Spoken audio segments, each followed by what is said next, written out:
Alors les observations les plus intéressantes que j'ai faites récemment en matière de commerce et d'évolution du commerce, là je reviens du Royaume-Uni, évidemment j'ai regardé Primark, parce que Primark c'est une enseigne qui interpelle beaucoup de monde.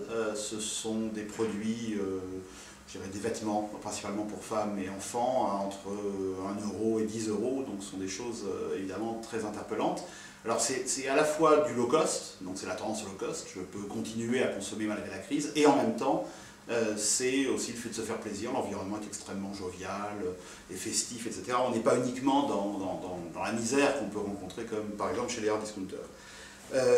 La deuxième chose qui m'a frappé, c'est qu'à Shanghai, ce sont des magasins indépendants, là je ne parle plus de chaîne, qui miment la culture d'Internet. C'est-à-dire qu'on sait que les magasins vont rester attractifs, hein, ils ne vont pas disparaître, mais dans ce cas-là, ce qui est intéressant, c'est que ce qui renforce leur attractivité, c'est de mimer l'ambiance des jeux vidéo, des applications iPhone, etc., etc. On appelle ça la gamability, c'est une tendance apparemment lourde. La troisième chose qui m'a interpellé ces derniers temps, alors je vais citer le nom parce que c'est une enseigne, mais ça ne fait pas la publicité, c'est un benchmark intéressant en termes de cross-canalité, c'est-à-dire comment on articule le commerce physique et le commerce électronique. Je crois que ce que fait le groupe Gédimat, Gédibois, est extrêmement intéressant. Ce sont des observations vraiment qui m'ont marqué.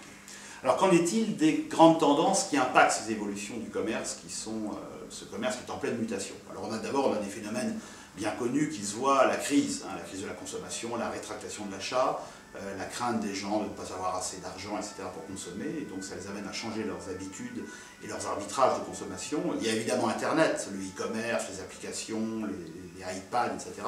On a des tendances un peu plus lourdes qui impactent la consommation, plus ancienne. Une tendance qui monte depuis une trentaine d'années, qu'on voit moins parce qu'elle est démographique, c'est que les gens bougent de plus en plus. Ils bougent au niveau local, au niveau régional, au niveau national, international, et donc ça les amène à consommer et surtout à acheter de façon différente. On appelle ça du picking commercial, ils achètent en bougeant. Ça explique le développement du commerce dans les gares, etc. La deuxième tendance, c'est une tendance plus sociologique, c'est que les gens ont apparemment en Occident assumé la crise. C'est-à-dire qu'ils savent que ça va être de pire en pire, enfin c'est ce qu'ils pensent pour eux, que ça ne reviendra pas comme avant, comme les 30 Glorieuses, et que ce pessimisme, il faut le compenser par des petits plaisirs, ce qu'on appelle le pessimisme joyeux. Il y a donc toute une offre qui se développe, et sur Internet et en commerce physique, pour ces compensations de petits plaisirs pour pas cher. Primark, dont je parlais tout à l'heure, est un exemple de ça. Et puis la troisième tendance, qui est assez forte, c'est une tendance héritée des années 68, de toute cette contre-culture américaine, européenne des années 60 et 70, qui est en train de se propager à travers le commerce, qu'on appelle la tendance à la frugalité, à la décroissance, à la déconsommation.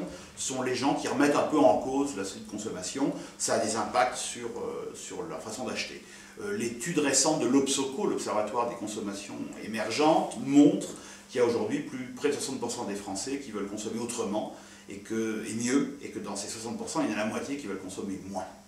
Alors pour finir, quelle place pour le commerce physique dans toutes ces tendances? On pense souvent que le commerce physique va disparaître, je ne le crois pas.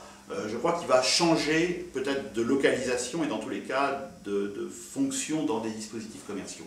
Je m'explique. Je pense que la première chose, c'est que le commerce physique, il va falloir qu'il colle de plus en plus au flux. Si les gens bougent de plus en plus, s'ils achètent en bougeant, il faudra être collé sur les flux, entre le travail et la maison.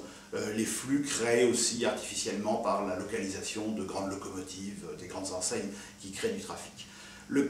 Là, il faudra principalement être bien collé au flux et puis développer des dispositifs de type Internet, avec de la base d'applications, de choses comme ça, qui leur permettront de continuer de préparer l'achat, de continuer à être dans le mouvement, mais l'essentiel sera de coller au flux. La deuxième chose pour le commerce physique, c'est de s'inscrire dans des dispositifs qu'on appelle le click and collect, où je vais commander sur Internet et récupérer, soit en magasin, soit dans des conciergeries, etc. Et là, ce sont des dispositifs qui se développent beaucoup aujourd'hui au niveau des collectivités, des communes, des intercommunalités. Les chambres de commerce ont un rôle très actif dans cette organisation.